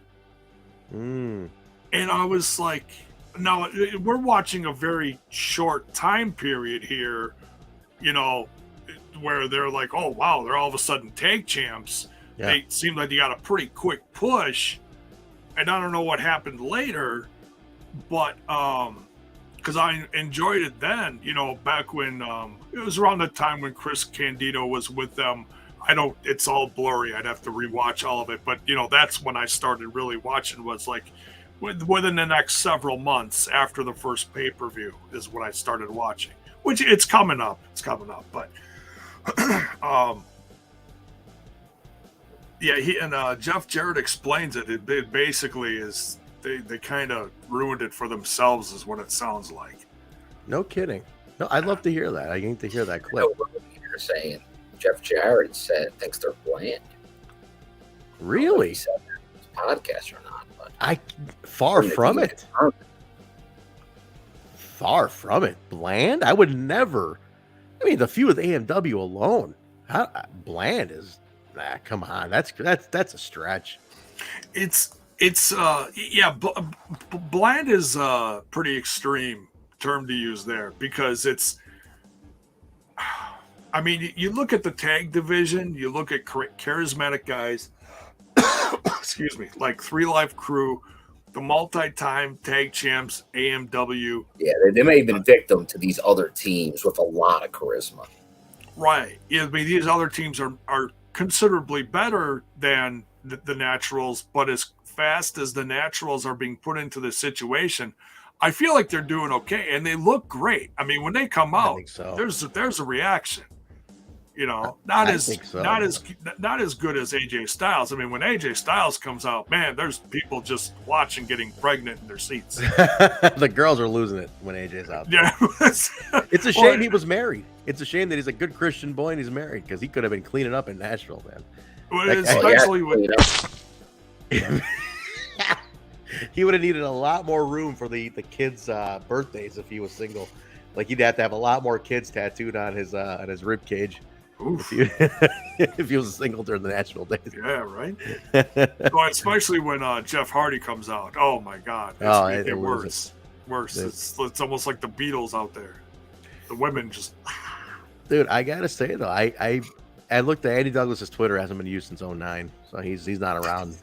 Chase is out there. Chase is out there for sure. He's still active. I gotta put something out for. We gotta do something to make. I want to at least tweet it from the show account, just to hey man, Naturals appreciation. Like, show we love these guys. I love them. I think they're a great tag team. I know Dave loved them too. We were watching them coming up. Like, we really enjoyed them because they were the first guys to really get a lot over on AMW. Like, constantly just beat them down. I'm like, shit, man, nobody's beating them that like this. Why don't we get him on the show? That is a great idea.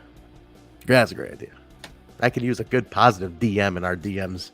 Unlike last week, I can use a nice DM to deal with, and that could be booking goddamn Chase Stevenson. Oh, and I've got even more to talk about. You guys know what I'm talking about. There's even more to talk about after the show. After we're done. All right, deal. Yeah, you need his back tattooed. All right, we'll get to it. Let's start wrapping this up though. Scott Hudson with Monty Brown talks about the Hardy match, and then threatens Ron Killings out of in the middle of all this, and. Ron appears and said, man, I'm sick of you talking shit about me. And then he goes, I'm sick of you anyway. And then they start brawling. So it was great. Then it's the match, Monty Brown versus Jeff Hardy, #1 contender. Jeff, super over, obviously. It's not some special match. It's not bad. I mean, you could tell they got very little chemistry. They're not really clicking. But it doesn't matter because the crowd is really into both of them. So it's not really like a technical match. Nobody, and you really don't need that, but there's a little clunkiness in it. But that's both of them. They're like Monty's greenish at this point, and Jeff's kind of wonky. So when Jeff's out there, he looks like he's trying to mock Monty Brown.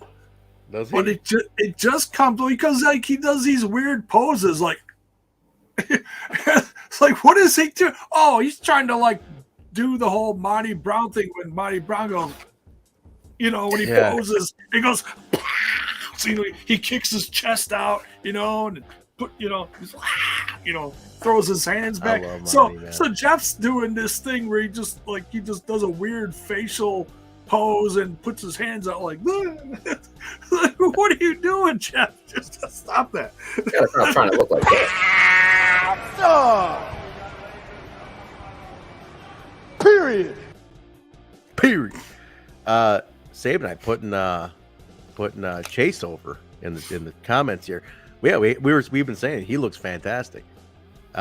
Sabin, if you talk to him, I mean, I'd like to get him on the show, but we'll reach out. But man, if you talk to him, what happened to Andy? Yeah, can we get Andy also? That's what I want to know. Is he still in touch with his old tag team partner? I imagine these guys stay friends. So find out if you can. I don't know if you have mutual friends. Man, I'd love to know if he's him and Andy still stay in touch. Andy's last match, 2016, against Naturals versus AMW for 25 minutes at an indie. That's Nice. Cool. That is cool. In Tennessee. 2016.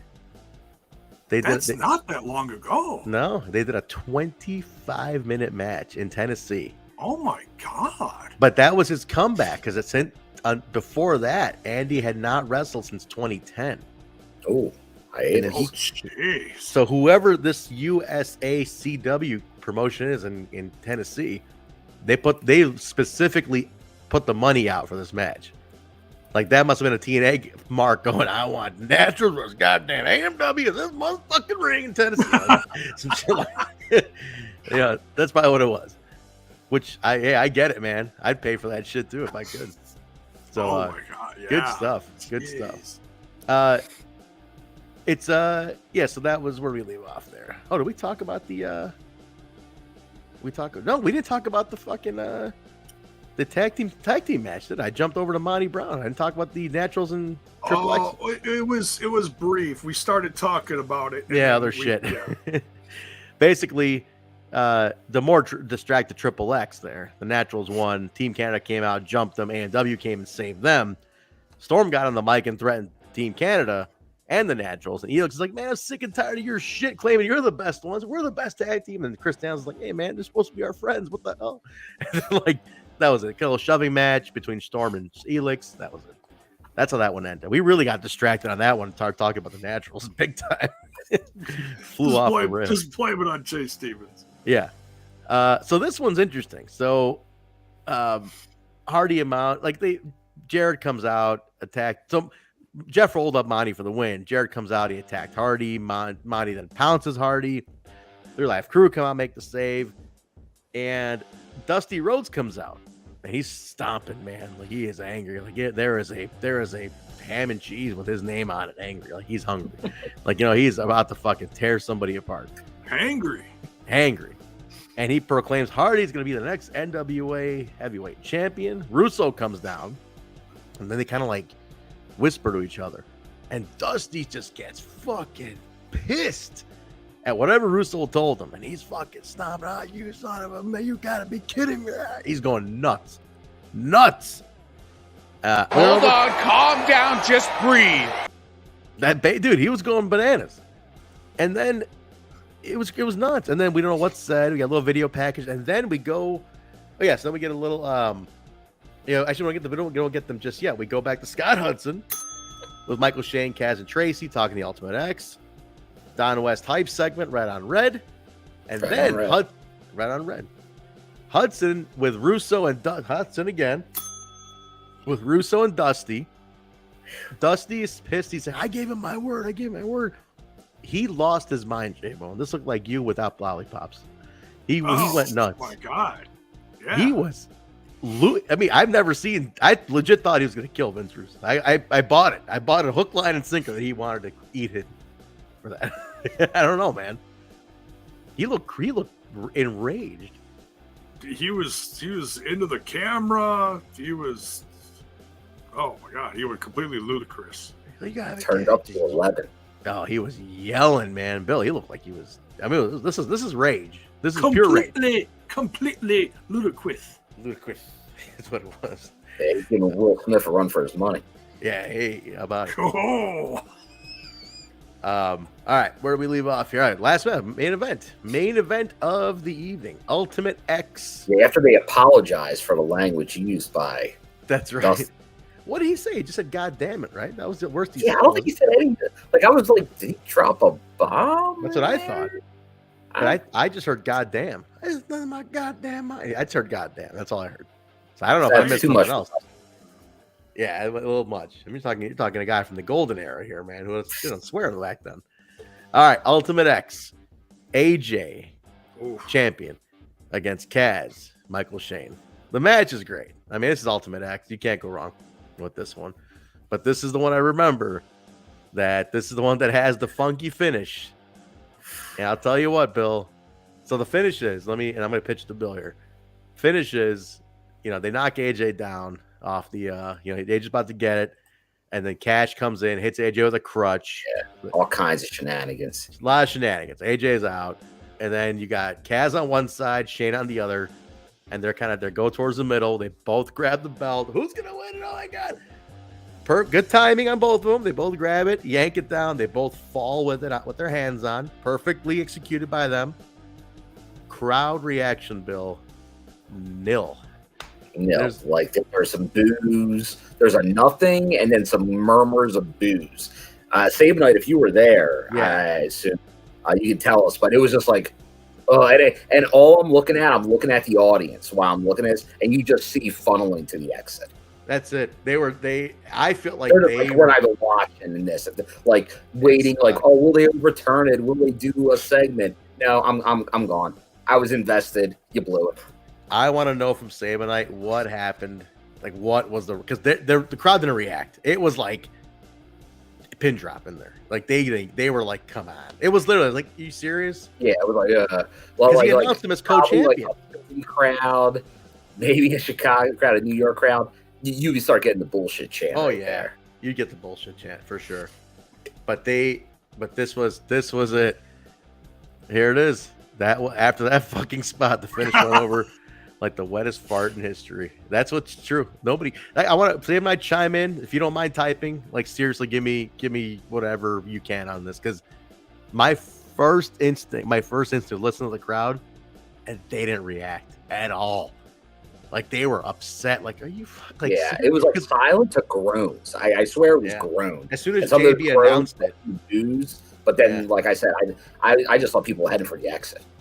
Yeah. After JB announced it officially, they're co-champions. Forget it. When you hear and co-champions, I was like, ugh. Yeah, that's the kind of. Yeah, this is horrible.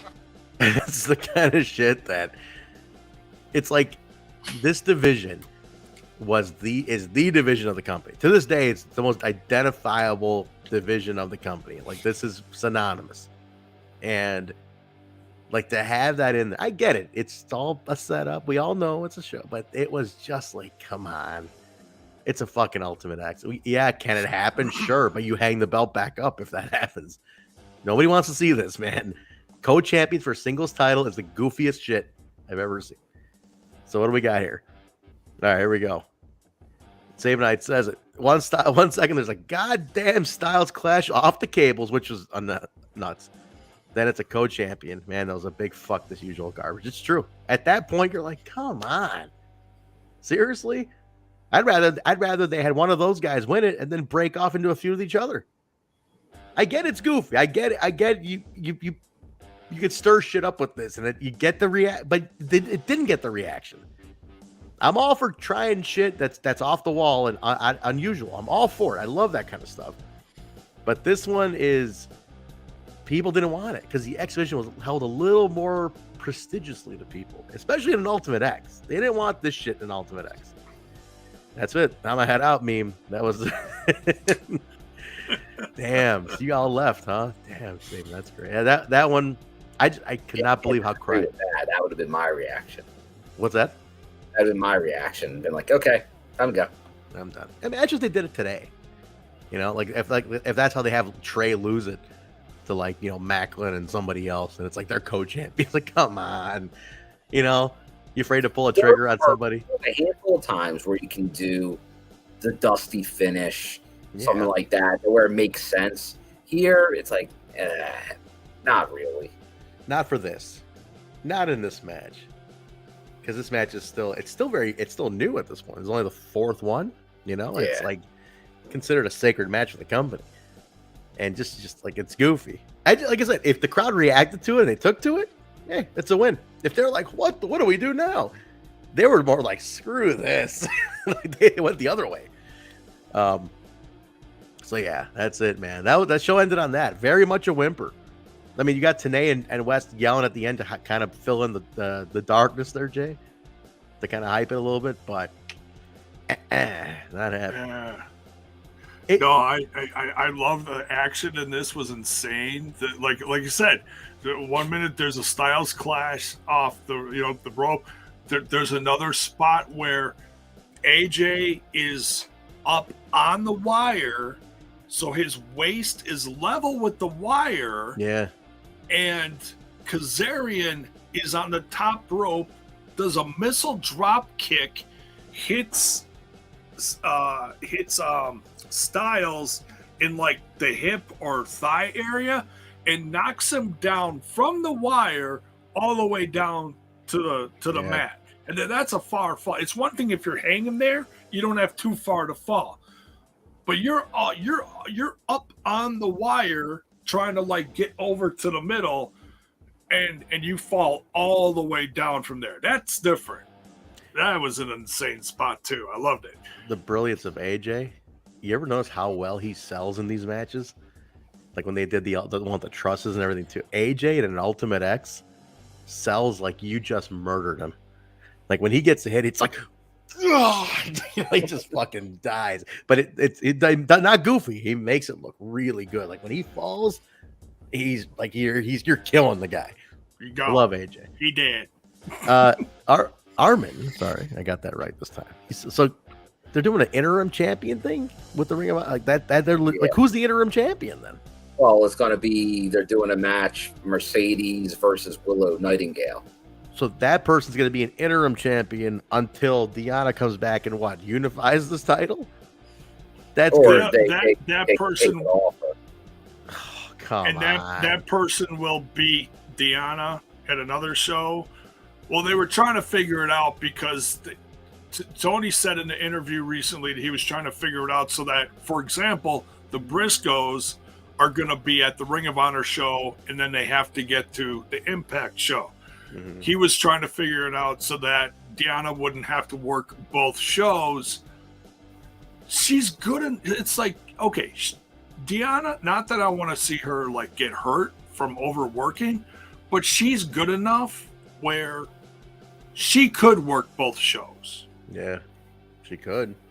But it all depends on what she's doing for the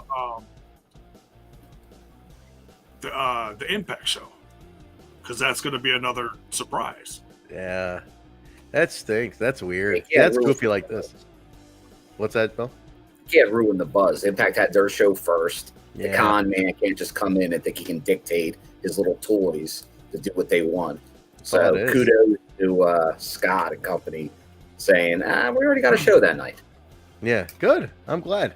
And he looks like an idiot with this interim stuff, just making a number one contenders match. So stupid. Well, and so I'll give we got a total match on our show. Hey, here you go, Tony. This one's for you.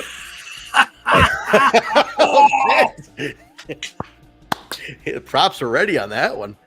Right. Hey, thank you. This is your favorite episode of Throwback? Was 105, huh? Hardy and Monty. Nice. It's a loaded show. The end's wonky, but it's a fun show. Give him the pound soundbite. Give Dave. Thank you, DSB.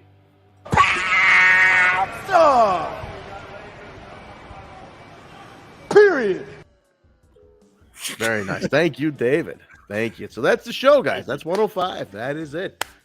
We have 6 left of throwbacks. 6 weeks. After that, Sabin Knight's going to come in here and he's going to give us a full wrap up of the whole thing.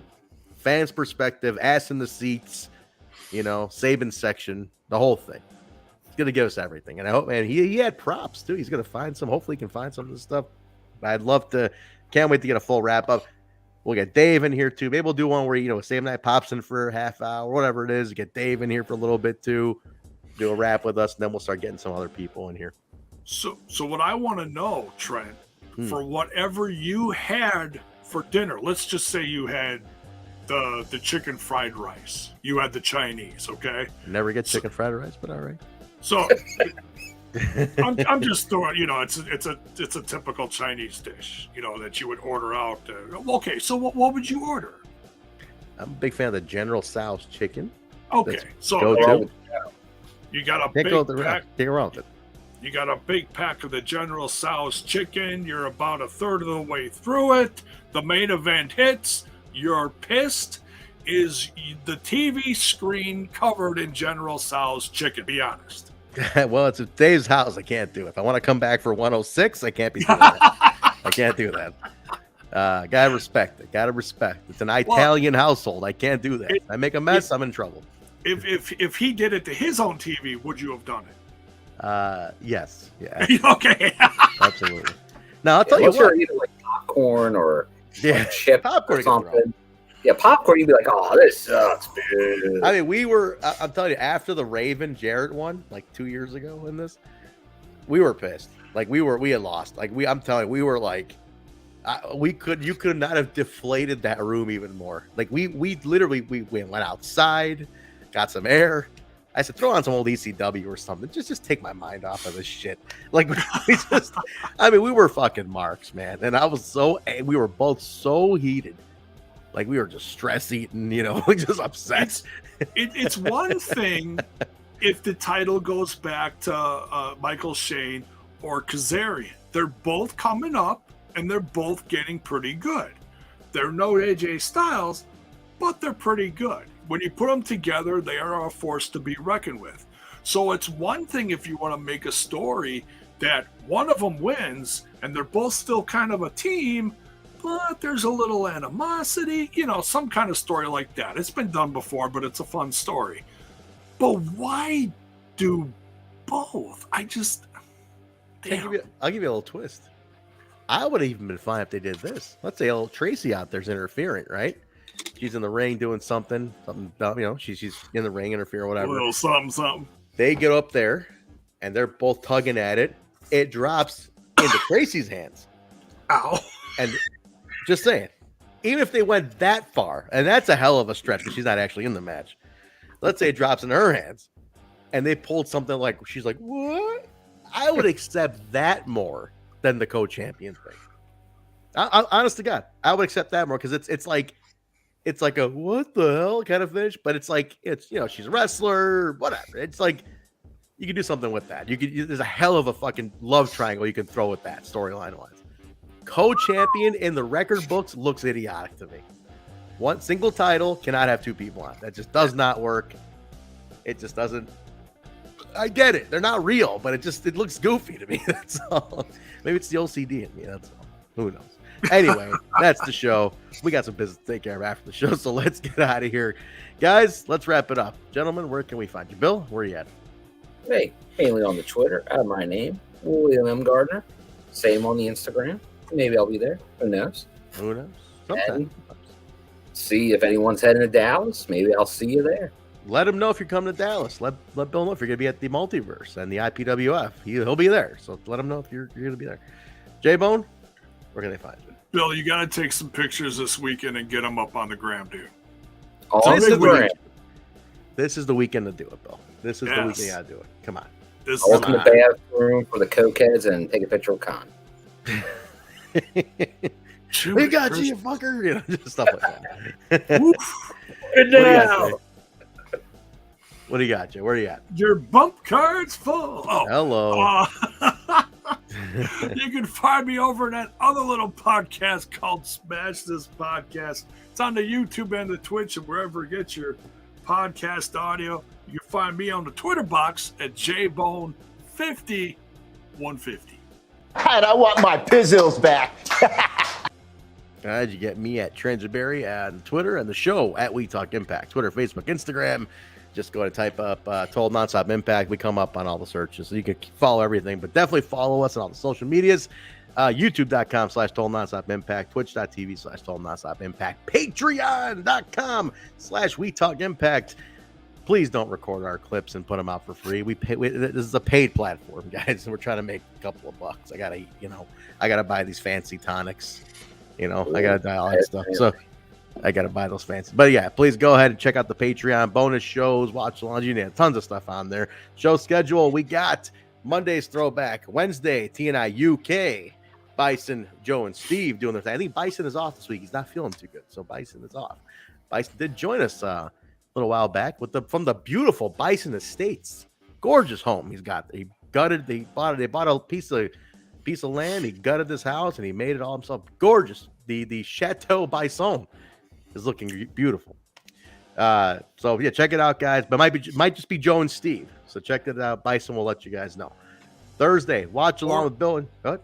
Or maybe someone will do a little running on. J Bone could jump in with his British accent and all, because we like to have a UK show. It's nice to have a British audience, Yeah. Crikey. That's the wrong UK, J Bone. Oh, that's the wrong UK. Thursday, watch along with these two guys for Impact on Access TV. Then the post show with these two and Alicia, and maybe anybody else who jumps in from the fan. Check that out, guys. And then, nothing. This weekend is the multiverse and all that stuff. There's a lot of shit going on this weekend. We'll figure out a schedule, what's going on. I definitely want to watch it. So we will figure out what's happening, when it's happening. I got Pops' birthday on Friday. So when's that show? Saturday? Saturday. Okay. Well, I can make it Saturday. It's Friday. Oh, so I might be able to make it. It's the old man's birthday. Okay, listen, 74 years old. I can't leave the gag. I gotta be there. Late Friday. It depends. If he goes to bed early, we'll see. See how it goes. Maybe I'll jump in. Either way, we'll figure something out. So, guys, check it out for that. Join us. But yeah, check out T-shirts, Pro Wrestling Tees for the T-shirts. But the exclusive, the brand new Firebird is up on Spreadshirt. Linktree links on all our socials, but Spreadshirt in the link in the description below. Get the link, the Spreadshirt. Get on there. It'll be on Spreadshirt first for 1 week, and then I'll go to PWTs. But get it on Spreadshirt. There's a sale going on too. Check that out. You can get it printed on a ton of different kind of merchandise. So I think that's it, right? Anything else? Yeah, 20% off sale starts on the 30th through the 4th.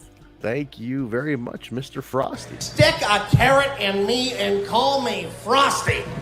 Thank you. It's frosty up here, man. It 10 is cold. degrees. It is freezing out here, guys. All right, let's get out of here. Turn the heat on. We're out of here, guys. Thank you very much for joining us on Throwback 106 next week. We're coming to the end. 6 to go. Join us for this last stretch of the Asylum, guys. We appreciate you hanging out with us. Been a blast. We appreciate it. Enjoy it. Have a good week. We'll talk to you guys later. See you.